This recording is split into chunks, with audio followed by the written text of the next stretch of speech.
ready? You excited? I'm excited. I like getting a message from you saying I've got some shit to say. Or I a don't have surprise topic. Yeah, nothing for me to Surprise say. topic. This is Mitise Day, so Oh, god damn. do your thing. Welcome back! Another episode of Murph and Mitise Show. In this next song, you must march around the room. Here we go. I know what the fuck I'm doing. Just sit down in the chair. Oh, quite one today. Quite one today. Okay. So, I'm gonna let you do it.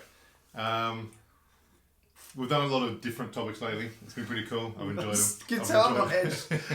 I know, I'm going to draw this introduction out a little bit, the pre-frame. So basically what I want to talk about today is something that's been on topic for a little bit, and I figure you're the best person to talk about this because I'm not. As much as I endorse it and like and promote it, you're the man for it. And this is why. Let me start from the beginning. Why did you choose to coach females or specialize with females in sport?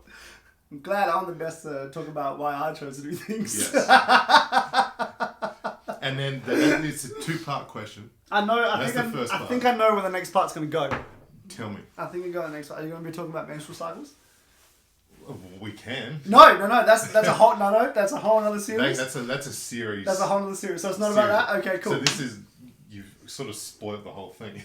Uh-huh.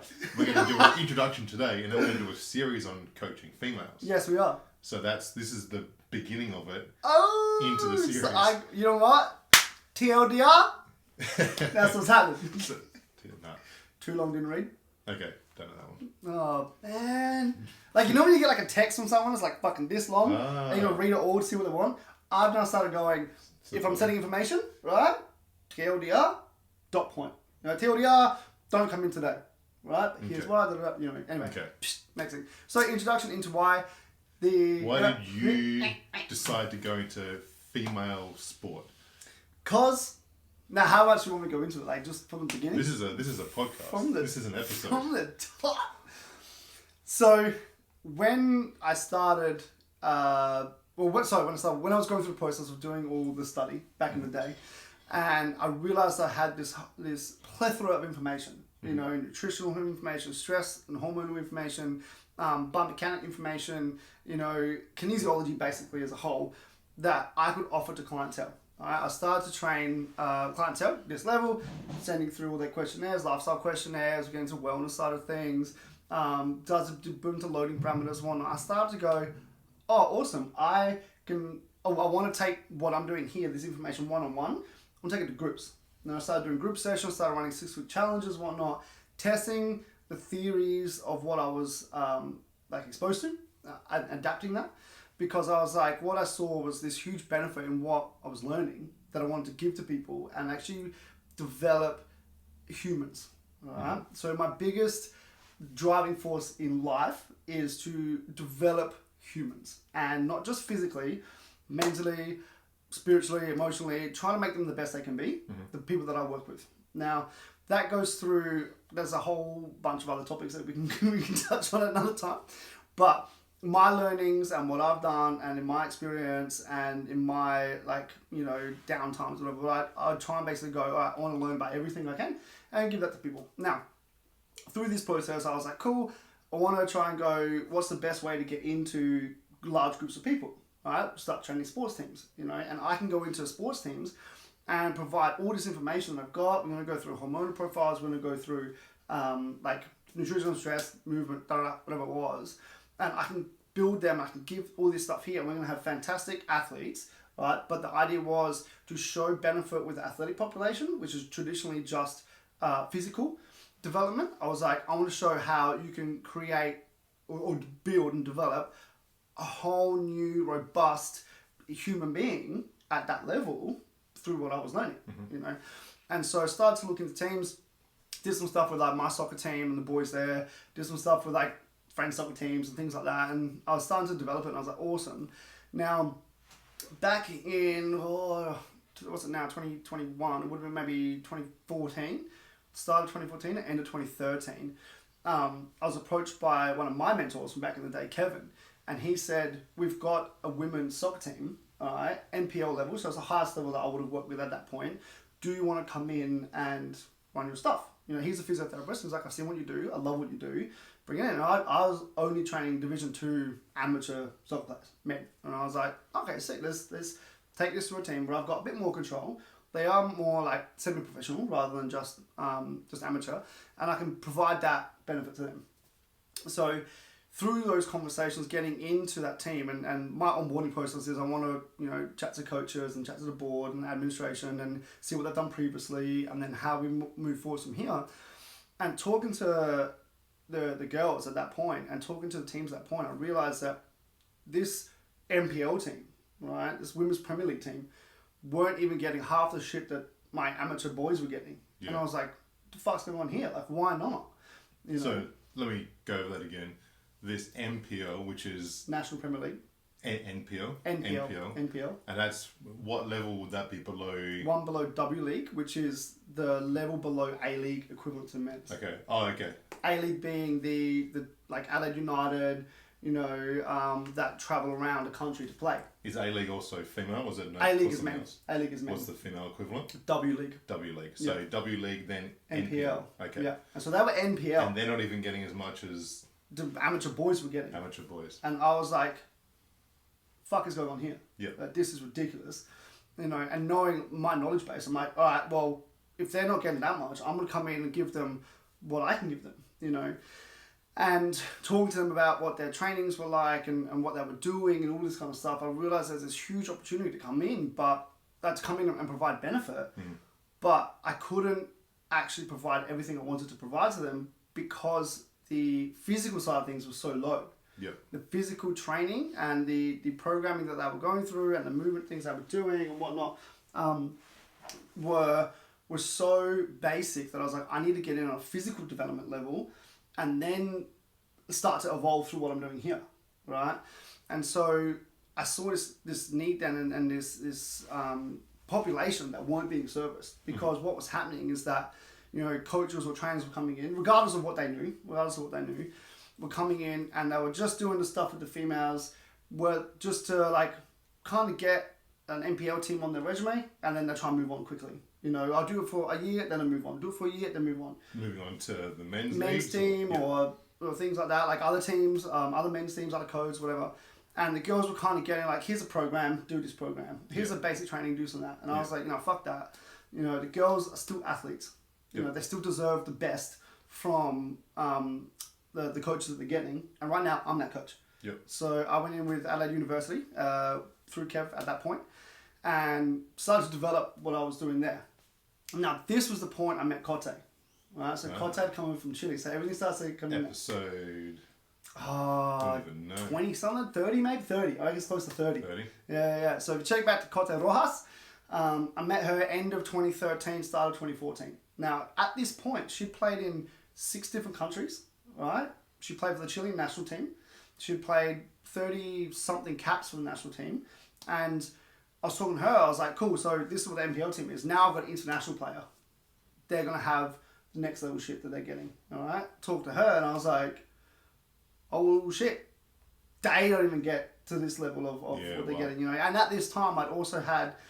Rachel Quigley came on board. Through Rach, I had Chids come on board. So around that 2013, 2014, 2015, Condon, I was talking to her then. And so the girls, the Australian girls, had all been at like young Matildas level, talking to them about what they were getting. They were getting better trainings, but they weren't getting the spectrum, you know. Then I see Kote at international level and significantly, they had significant time in the national team. And I was like, you're not getting nowhere near what I can provide. You know, and nowhere near what you probably should be getting, you know. Yeah. And from then I was like, all right, cool. So it's not just MPL or female teams or females in the state, which is what I thought it might have been. It's now we're going, okay, well, we've got these girls who are young Matildas level and they're not getting what I can provide and what my knowledge base is at that point in time, 6-7 years ago, you know. And then I'm like, and then we've got international player coming over from overseas telling me that they're not getting it. It's like, okay, this is endemic. This is like across the board. And I was like, you know what, fuck that. I'm not gonna be a part of a system that discriminates against, whether actively or passively, these athletes when they still need the development. You know, they're still human beings. And I'm like, cool. at this point, I'm like, no one is actually investing in the women. No one is actually wanting to provide knowledge to them to a level that they deserve and to a level that they can provide, because I want to try and do a job and then move on. And I was like, no, I want to own that. I want to take that on board, because I want to show that the development that you can get in this area will then extend out to everyone else, you know. And I had to make a decision at that time to go, no, I had the gym, I was running my programs for, like, say, general population and whatnot. And I was like, I need to promote what I'm doing with the girls a lot more. I need to try and drive that as a main thing, even though it wasn't the main thing. But what was happening is that when I got into the situations with them and the environments with them, I would say, cool, can I film what we're doing? You know, can I promote this? Can I use you to help build what we want to try and do here and try and create this groundswell for women's sport, you know, and women's development? And they were like, absolutely, you know. Yeah. So I went into that situation going, we're going to use this to try and promote it. And I did get a bit of backlash from some of my clients at that time that, oh, you're just doing athletes now. And I was like, I'm not just doing athletes. Like, nothing has changed in the gym. It's just what I'm promoting for this reason. You actually got backlash for that? A little bit, yeah. Wow. I copped heaps for that. So basically I was like, you know, what you're seeing, and this was started, like what you're seeing on the Instagram, what I'm promoting is not what is actually happening. As in, like, well, it is what was happening, but it's not the main thing was happening. The gym's still running. Yeah. You know, but I was running at that point, I was running sessions for the girls for free, right? Because I wanted content to promote this with the view that I was always going to go develop, and then bring that back into the general population and be like, cool, what you've seen me do with a team here that encompasses everything that I've learned is just human development. Yeah. You know, and I actually had this last year before with one of my clientele. She was like, you know, what is different between what you do with us and then what you do with athletes? I said, you want to know? Nothing. They just have to do it. Yeah. You know, I'm their coach, they have to do it. You know, so I have an in there. And so I was like, I'm not going to allow this to proliferate throughout the years that they're not going to get, they're always going to be second rate. I'm going to push that out there. And from that, I then started to expand from one team to Salisbury. And then I would basically go from, I had 2 teams at one time. And then basically from there, I just tried to create that groundswell to move it forwards. So you don't just specialise in, like, you specialise in female sport. Yes. Yeah. But you still train men. Yes. And men's teams. Yes. And Gen Pop. Yes.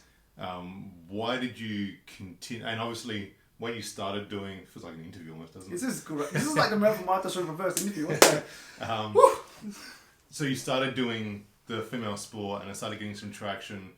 Why didn't you jump ship over to the men's side and focus on that? Because obviously, I mean, the reason why most coaches would do it, this is both female and male coaches, would go into the male side of sport, is money, more popularity, you get a bigger name for yourself quicker.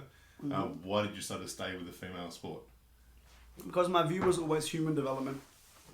And my view was that my philosophy and my life goals is to, like I said, develop human beings and to, you know, to make that a thing. And if I go in and I'm seeing something that's, like, to me it was like unjust, or that can be improved upon quickly, you know, I'm going to go with that. You know, men had people training them. You know, they had coaches. I didn't give a shit whether they were good or bad. They had coaches and they had the resources.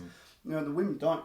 Yep. And so what it was this case of, I want to provide this knowledge. You know, I've got an active and engaged market base that want it.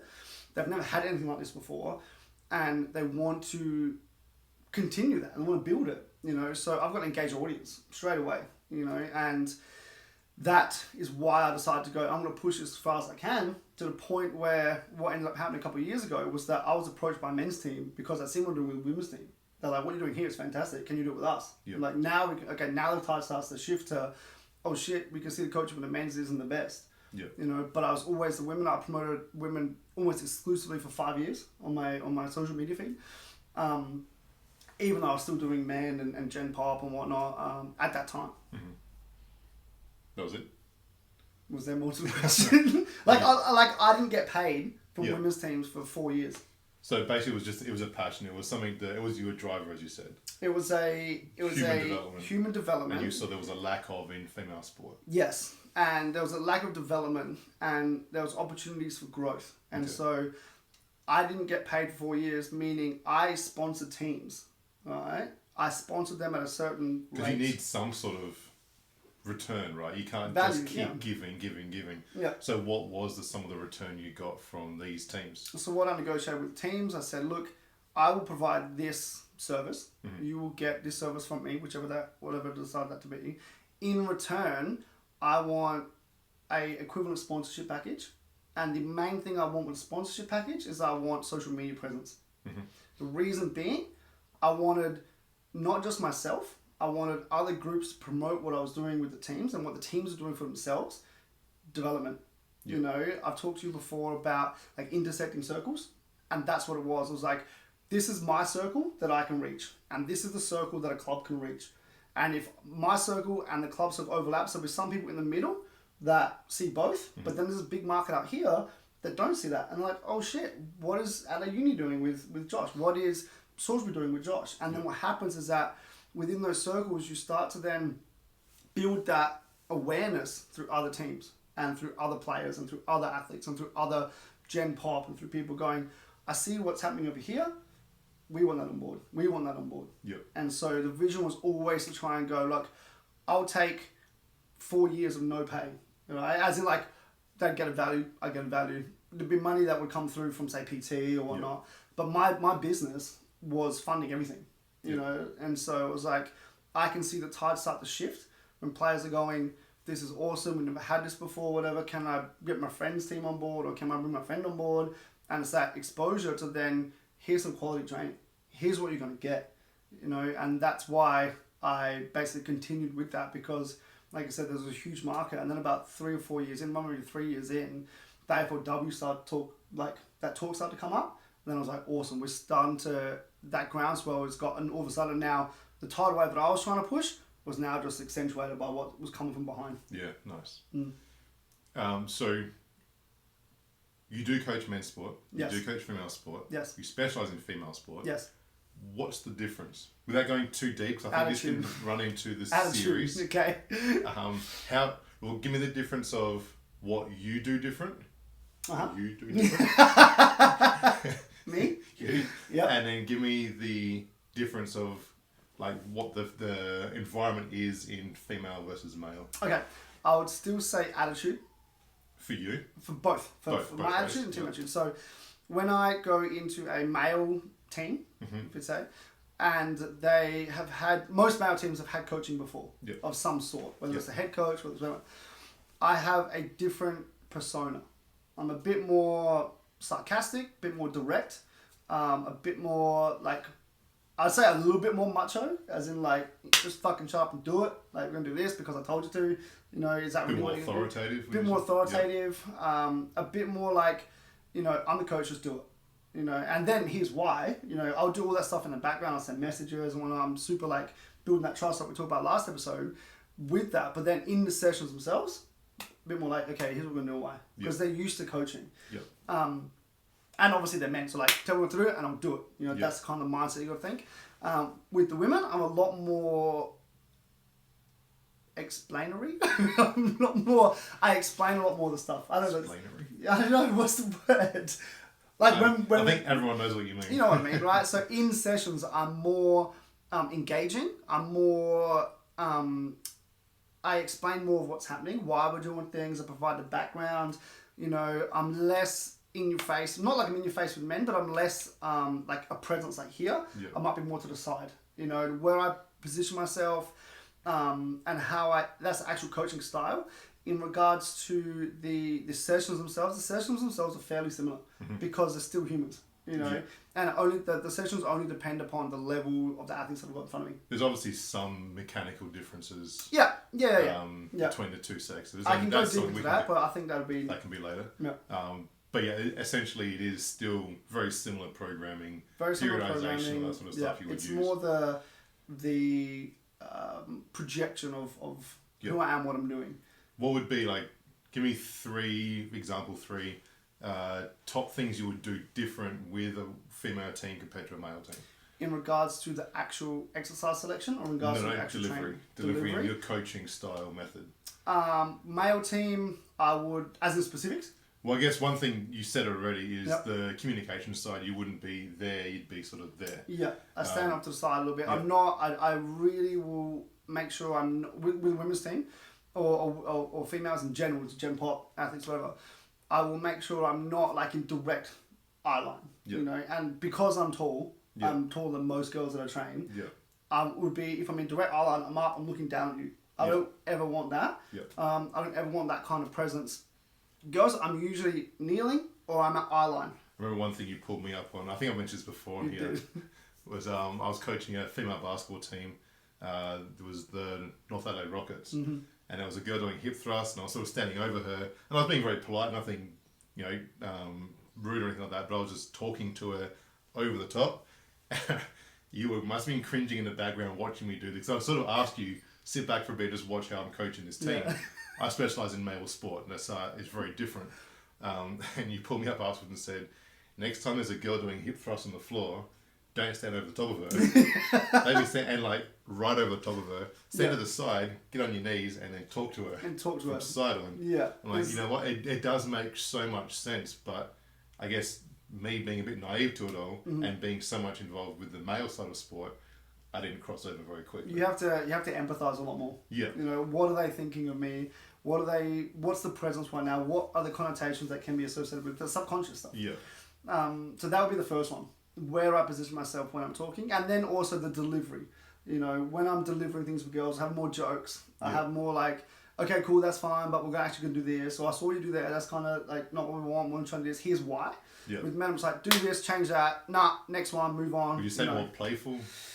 I'd say more playful, more engaging. Engaging. More engaging. Like with the men, I can be like, alright, cool, you're going to do this, this, and this. And most of the time, and obviously I'm talking very general here, they don't need to know, or they don't want to know why. They're just like, yep, cool. Yeah. You know, I will pull my women's teams up. I'm like, cool, here's why we don't want to land like this. Here's why we don't want to thrust like this. Here's why we don't want to press like this. You know, and so they have the understanding as to why they're doing things, and I can actually tie that into what I'm doing. Whereas I find in general, men's teams are like, or men in general are kind of like, cool, tell me what to do, I'll do it. Yeah. You know, it's that kind of difference. That's probably the first one. Yeah. The second one would be exercise selection, obviously, but then also within the group themselves, how I would then facilitate partnering them up, or whether I say not partnering them up, how I would then facilitate the session, whether I would say, you know, partner up with someone of equal speed or size or whatever, or get into a group of like forward line, get into a group of like back line, rather than, you know, have them compete. With men's groups, I would be quite easy to line up a team and be like, run, you know, do your thing. With women's teams, I'll kind of send them off in pairs or in smaller groups or whatnot, because what can tend to happen is that a lot of times female players will compare themselves to the player next to them, you know, and so rather than compete, or compare. Compete, right? So rather than compete, they will compare. Yeah. You know, and that's a subconscious thing. And, you know, I get it quite a lot when like, oh, I'm not as fast as so-and-so, so I'm not good on the end, or I'm not even going to try too much. And you do get that across men's teams, that's a human trait, but I'm very conscious of that. And so we did one with Marion recently, where at the start of our program with them, we did a 6-minute run for an assessment.